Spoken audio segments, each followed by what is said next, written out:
안녕하십니까 여러분. 미국의 새 락 이야기 신경섭입니다.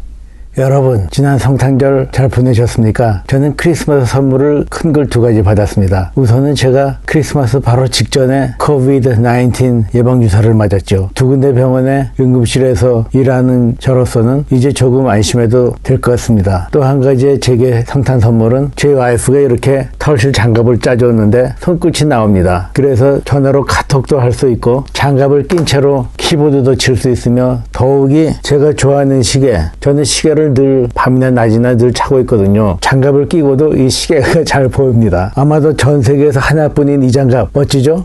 깜빡했는데 하나 또 있습니다. 크리스마스 기념으로 제 친구 부부가 저희 가족에게 보내준 크리스마스 맞이 선물이 하나 있습니다. 여러분들도 다 아시는 고향의 봄인데 이것을 제 친구 로이드 스미스가 편곡을 하고 그것도 첼로를 하고 그 부인 낸시 빈이 제1 바이올린, 제2 바이올린 그리고 비올라까지 연주를 해서 현악 4중주곡으로 멋지게 연주했답니다. 바로 며칠 전 일인데 제가 이 동영상 바로 아래 링크를 걸어 놓을 테니까 그걸 클릭해서 보시기 바랍니다. 그런저런 이유로 제가 운이 좋아서 필라델피아 오케스트라의 첼리스트와 바이올리니스트를 알게 됐죠. 이 둘은 서로 부부인데 지금은 필라델피아 오케스트라에서는 정년퇴직을 하고 소규모로 위스털 콜텟이라는 4중주단 그리고 여러가지 실내 악단에 참여하고 있습니다. 다사다난했던 2020년도 어느덧 저물고 새해가 다가오는군요. 코비드 시대가 말이죠. 락 음악계에 엄청난 피해를 입혔습니다. 지난 3월 이후 락카들이 계획했던 모든 공연들이 취소되었고 온라인으로 콘서트를 하긴 하나 그것도 한정된 일이죠. 근근히 끌어오던 밴드들도 이때는 해산해버리는 경우가 허다합니다. 하여간 제가 오늘 말씀드릴 것은 연말 특집 2020년에 죽은 락카들에 관한 이야기들이죠. 저도 나이가 먹고 락카들은 나이가 더 먹고 해마다 죽는 사람들의 수는 점점 늘어납니다. 다행인지 올해는 제가 아는 사람 중에는 마약 과용이나 사고로 죽은 사람은 없고 대개들 병으로 죽거나 아니면 천수를 다하고 시간이 돼서 가신 분들이 대부분이네요. 우선 1월 달에 돌아가신 분 닐 피얼트, 러쉬의 드럼 주자죠. 바로 이 양반입니다.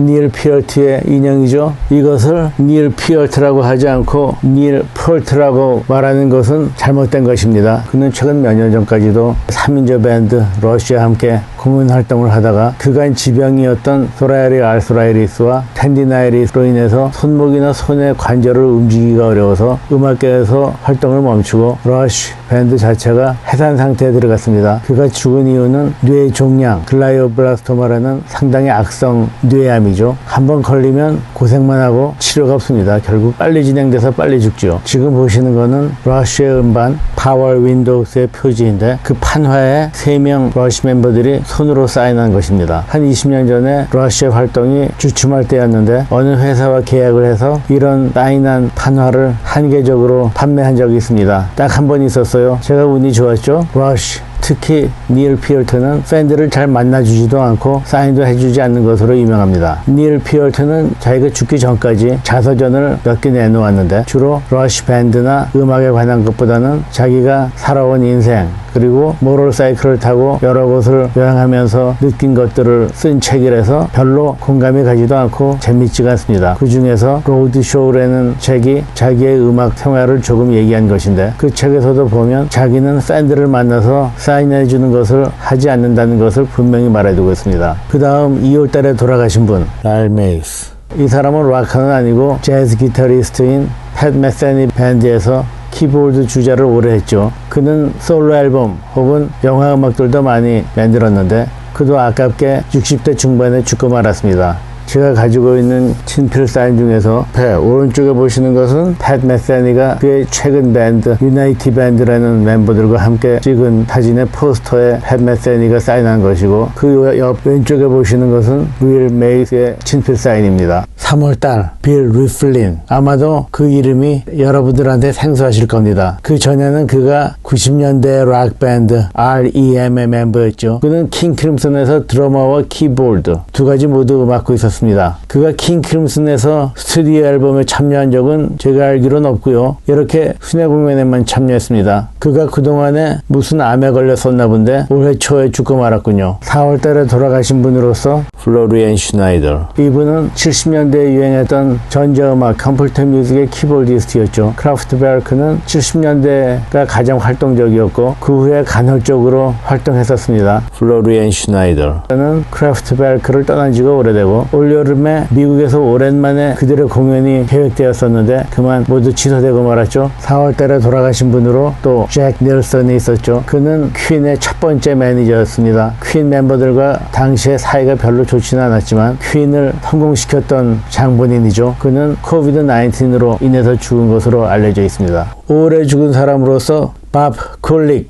1972년 키스 밴드가 결성될 때 그가 키스 기타리스트 오디션을 하면서 그가 거의 기타리스트로 선택될 뻔했습니다. 그러나 결국 에이스 프렐리가 기타리스트로 선정되고 말았죠. 언젠가 제가 키스에 관해서 말씀드릴 때 좀 더 자세히 말씀드리겠습니다만 에이스 프렐리가 마약 중독 등으로 스튜디오에서 제대로 활동하지 못하고 있을 때 폴 스탠리는 밥 쿨릭을 대신 불러서 에이스 프렐리가 못한 기타 녹음을 그에게 시키고 했습니다. 밥 쿨릭은 키스의 정식 멤버가 된 적은 없었지만 대신 그의 동생 브루스 쿨릭이 에이스 프렐리가 탈퇴한 후에 키스의 정식 기타리스트가 된 적은 있었죠. 밥 쿨릭은 원래 심장질환이 있었다는데 그로 인해서 죽었다고 합니다. 70년대의 밴드 스위트.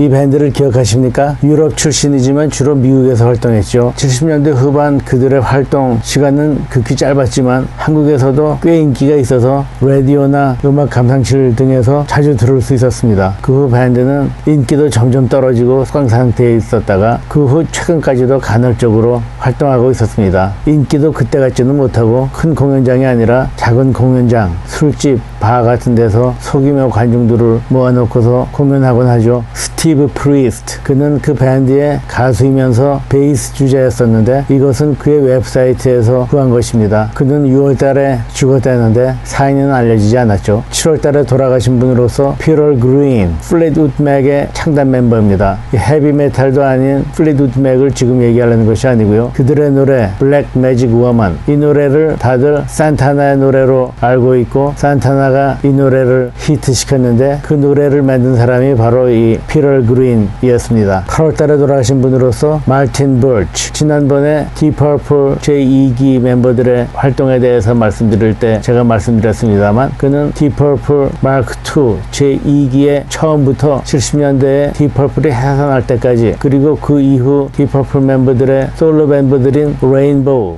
화이트 스네이크, 80년도에 들어와서는 블랙 사바스 등등 그 이후에 여러 헤비메탈 밴드에서 프로듀서를 맡았었죠. 역시 8월 달에 돌아가신 분으로서 줄리안 브림이 있습니다. 줄리안 브림은 락카가 아니고 클래식 기타리스트이죠. 락카가 아니긴 하지만 예스의 스티브 하우를 비롯해서 여러 락카들이나 뉴 에이지 뮤직 기타리스트들에게 영향을 끼친 사람이었습니다. 87세로 돌아가셨다는데 아마도 명을 다하고 가신 것 같으네요. 그리고 그 가을 9월 달에 돌아가신 분으로서 리 컬슬렉이 있습니다. 그 뉴스는 정말로 충격이었죠. 보시는 것은 리 컬슬레이크의 친필 사인과 비교적 최근 멤버들의 친필 사인들입니다. 리 컬슬레이크는 약 15년 전쯤에 유라이어 힙 밴드에서 은퇴를 했죠. 그는 또한 오지 오스본 밴드의 초기 앨범 2개에서 드럼을 맡았었습니다. 그 당시와 오지 오스본에 대해서는 할 얘기가 무척 많이 있으니 다음에 유라이어 힙 그리고 오지 오스본에 대해서 특집 방송을 할 때 좀 더 자세히 말씀드리겠습니다. 10월 달에 돌아가신 분으로서 에디 밴 헤일런이 있죠. 밴 헤일런은 70년대 말에서 80년대까지 절정을 이루었던 락 밴드이죠. 지금 보시는 것은 에디 밴 헤일런과 그의 브라더 알렉스 밴 헤일런의 친필 사인입니다. 그들이 카세트에 박스에 있는 노래 가사에 사인한 것이죠. 에디는 설암, 혀에 생기는 암인데 그것으로 인해서 수술도 받고 오랜 투병 끝에 죽고 말았습니다. 그가 죽기 한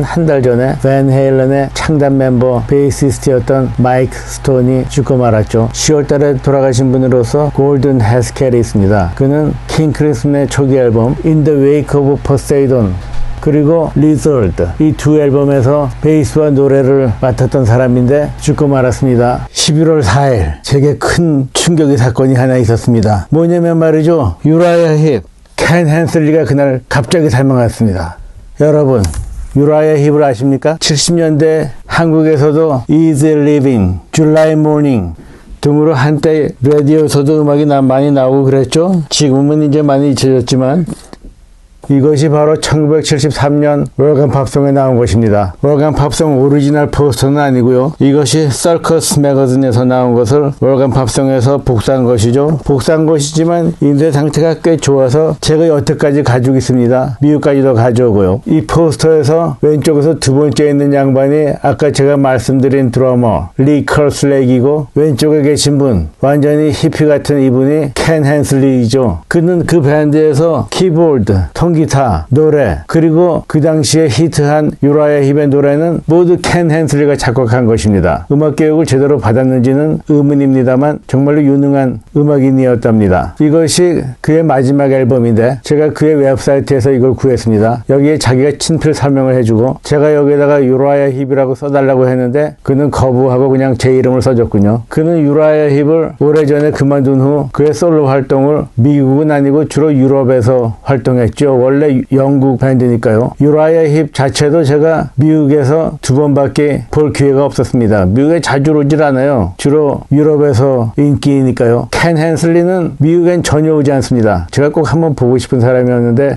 그냥 죽어버렸네요. 올해 유라야 힙의 리 컬슬레이크와 켄 헨슬리가 죽었고, 이 왼쪽에서 두 번째 데이브 바이런하고 제일 오른쪽의 양반 게리 테이는 약물 중독, 사고 등으로 락스타들답게 젊은 나이에 요절하고 말았습니다. 이제 유라야 힙 전성기 때 멤버로는 이 가운데 계신 양반 믹 존스 기타리스트죠. 그 혼자 남아서 새로운 멤버들과 함께 유라야 힙을 계속 이끌고 있습니다.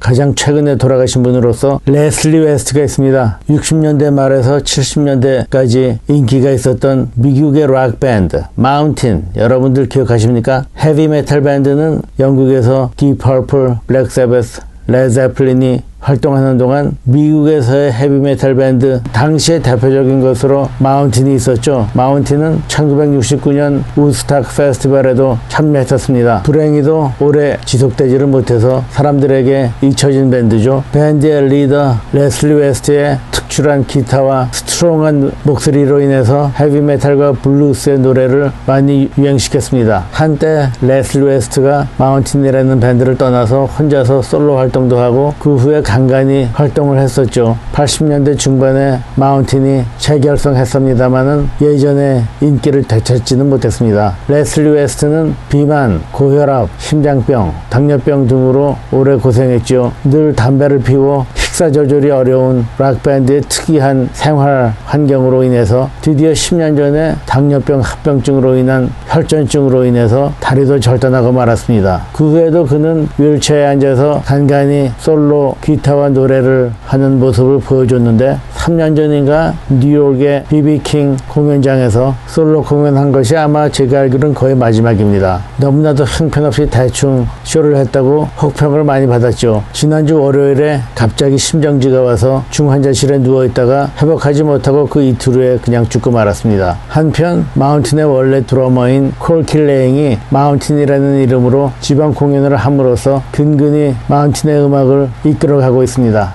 그간 제가 올 봄부터 미국 기사의 락 이야기라는 이름으로 유튜브 방송을 시작했는데 생각만큼 빨리 진도가 나가지는 않는군요. 시청해 주시는 분이 꼭 많아야만 되는 건 아니고요. 이렇게 가끔이라도 들려주시는 여러분들 정말 감사합니다. 올해는 이것으로 끝이고요. 다음 회, 새 회에도 지금 하고 있는 디퍼플의 얘기를 마저 하고요. 그 다음에도 70년대 하드락, 헤비메탈, 프로그레시브 락 이야기를 계속 이어나갈 예정입니다. 바두가 여기 있었구나. 4개월 된 강아지 바둑이를 소개합니다. 얼굴이 장난스럽게 생겼죠? 이 아주 어려서 그런지 굉장히 바쁩니다.